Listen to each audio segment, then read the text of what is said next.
Before I get started, I wanted to show you the names of all of the darts. The most common ones are the waist, shoulder, straight, and French dart.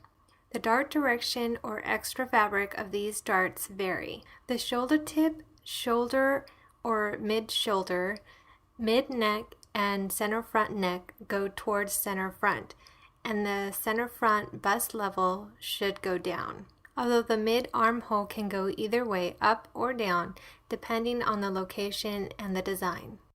The straight and French dart go down, while the waist and center front waist go towards center front. If this is too hard to remember, just make it a rule that all dart directions go towards center front, and the ones that are horizontal or at an angle follow the rules of gravity, meaning they go down. So the mid-armhole, straight or side, French, and center front bust level dart go down. Slash and spread method. The best and simplest way I can explain dart manipulation. You'll be able to see the dart moving from the shoulder to the waist. To do this, the block that I had a shoulder and a waist dart. And what I'm doing is I'm drawing in the dart from the apex, and I'm going to cut one of the legs from the waist and one of the little dart legs from the shoulder. The bodice is still going to stay attached at the apex. You'll see I'll be holding it up and shaking it, and you'll see it's not going to fall apart. It's still attached. So make sure you don't cut all the way through. So once you close the shoulder dart, you're going to want to redraw the shoulder and cut off any excess paper that you may have left over from the dart. Once you have the shoulder closed and redrawn, you're going to move to the waist, and you have to reshape the waist dart, and you're going to have to fold the dart and move the excess towards center front.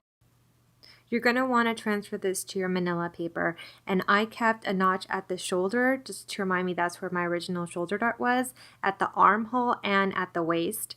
You're also going to want to add the 1.5 inch drill hole. The pivot method is by far the fastest way to manipulate darts.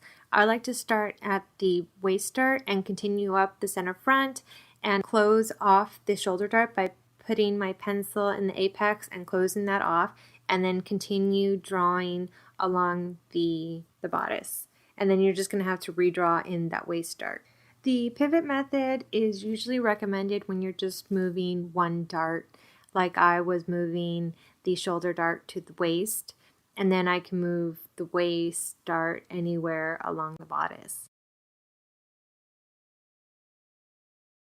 So here's just another example of manipulating a dart with the pivot method. Instead of having the dart at the shoulder, I have it on the side. I'm just going to manipulate that and move the dart.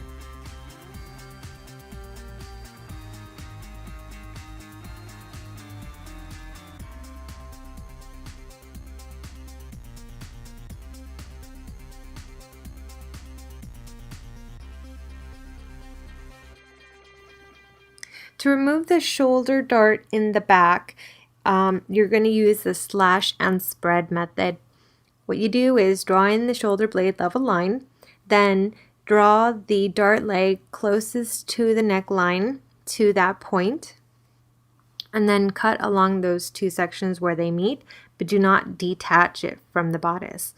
And then close the dart at the shoulder, put some paper behind there, and blend the armhole. And so there you have it. You just removed the shoulder dart from the back.